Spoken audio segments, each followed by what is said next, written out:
سے تعلق رکھنے والے پاکستانی انجینئر عامر وقار احمد نے پانی سے گاڑی چلانے کا حیرت انگیز مظاہرہ کیا پوری دنیا کی توجہ پانی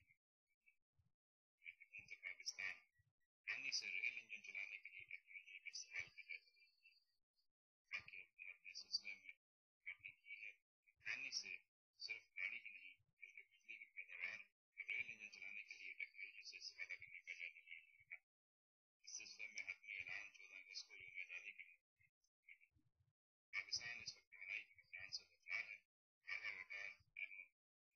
اپنے انجینئرنگ کا بے مثال مظاہرہ کرتے ہوئے پانی سے گاڑی چلانے کا جو مظاہرہ کیا ہے